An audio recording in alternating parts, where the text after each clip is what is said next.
আসসালামু আলাইকুম ওয়া রাহমাতুল্লাহি ওয়া বারাকাতুহু।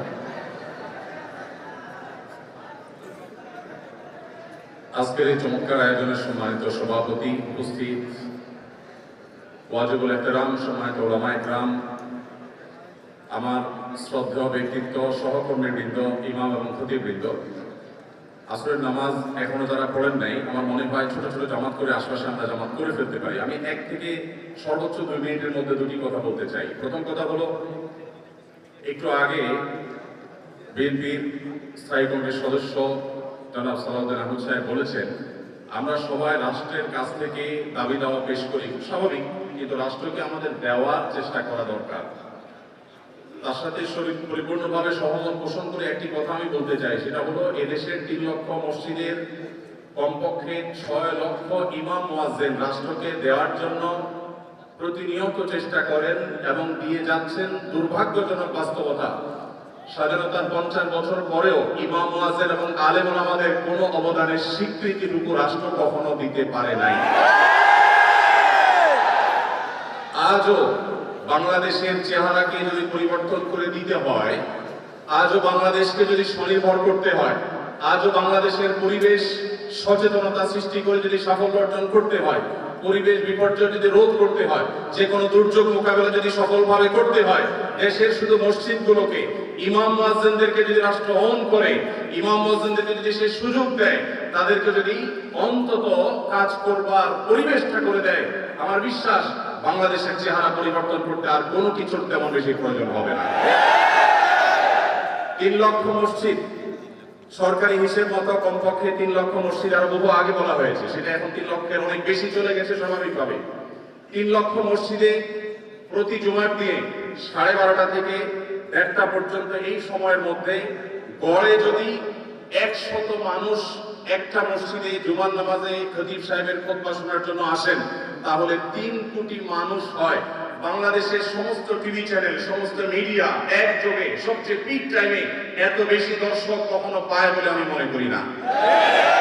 এবং সারা সপ্তাহের সবচেয়ে মূল্যবান সময় বৃহস্পতিবার রাতে, শুক্রবার অফিস নেই, স্কুল কলেজ নেই, মাদ্রাসা নেই, সবাই ফ্রেশ একটা ঘুম দিয়ে, সপ্তাহের সবচেয়ে ভালো গোসলটা দিয়ে, সবচেয়ে ভালো নাস্তাটা করে, সবচেয়ে সুন্দর পোশাকটা পরে, সবচেয়ে ভালো আতর পারফিউম ব্যবহার করে, সবচেয়ে মূল্যবান সময়টা খতিব সাহেবদের সামনে গিয়ে দোজানো হয়ে বসে।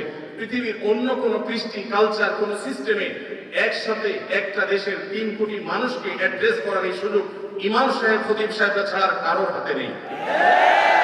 ইমাম সাহেবরা যদি চান, তাদেরকে যদি রাষ্ট্র আসলে সুযোগ দেয়, তাহলে সেক্ষেত্রে তারা অনেক কিছু করতে পারেন। ইতিমধ্যে আমরা দেখেছি, রোহিঙ্গা শরণার্থীরা যখন আমাদের দেশে আশ্রয় নিয়েছে, সবার আগে ঝাঁপিয়ে পড়েছিল দেশের ওলামায়ে কিরাম। প্রতিটা দুর্যোগে ওলামায়ে কিরাম যে ঝাঁপিয়ে পড়েন, সেটা নিঃস্বার্থভাবে হয়, স্বার্থহীনভাবে হয়। আমার উদাত্ত আহ্বান যে আগামী বাংলাদেশে এদেশের মসজিদগুলোকে, আলেম ওলামাদেরকে যেন রাষ্ট্র অন করে, তাদেরকে কাজের সুযোগ দেওয়া হয়, কোনো বেতন ভাতার সুবিধা দেওয়া, এটা আসলে দয়া দাক্ষিণ্যের বিষয় নয়। এদেশে আইন শৃঙ্খলা যতটুকু নিয়ন্ত্রণে আছে, এর জন্য আইন শৃঙ্খলা রক্ষাকারী বাহিনী, সংশ্লিষ্ট বিভিন্ন ডিপার্টমেন্টের যেমন অবদান আছে, আমি মনে করি মসজিদের মিম্বরগুলো, মাহফিলের মঞ্চগুলোর অবদান তার চাইতে কোনো ক্রমে কম নয়। এদেশ থেকে যৌতুককে যে জাদুঘরে পৌঁছে দেওয়া হয়েছে, কারা জাদুঘরে যৌতুককে পৌঁছে দিয়েছে?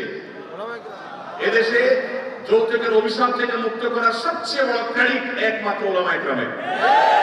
এখনো কোন মসজিদের মিম্বর থেকে, কোন মাহফিলের মঞ্চ থেকে মানুষকে চুরি করতে, দুর্নীতি করতে, ডাকাতি করতে, মাদকাসক্ত হতে, কোনো খারাপ কাজের প্রতি আহ্বান করা হয় না। এই সমস্ত মঞ্চগুলো থেকে বহু মানুষ খারাপ পথ থেকে ফিরে আসে।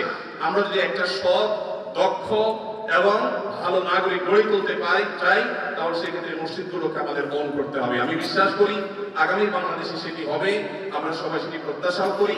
আমরা মসজিদ কেন্দ্রিক যে সমস্ত ব্যবস্থাপনা করা যায়, পরিবেশ সুরক্ষা, পরিচ্ছন্নতা অভিযান, দারিদ্র্য বিমোচন, স্কিল ডেভেলপমেন্ট মূলক বহুমুখী কার্যক্রম আমরা সম্পন্ন করতে পারি। আমি সালাউদ্দিন ভাইয়ের সাথে পরিপূর্ণ একমত। শুধুমাত্র রাষ্ট্রের কাছ থেকে নেওয়ার ব্যাপার না, আমাদেরকে দেওয়ার চেষ্টা করতে হবে। এবং আমার বিশ্বাস ওলামায়ে কিরাম সেটা করতে চান, কিন্তু তাদেরকে সেই সুযোগটা দেওয়া হয় না। এদেশের আলেমদের কোন অবদানকে আজ 50 বছরের মধ্যে স্বীকৃতি দেওয়া হয়েছে আমি জানতে চাই। দুর্ভাগ্যজনক বাস্তবতা, সেটি আসলে হয়নি।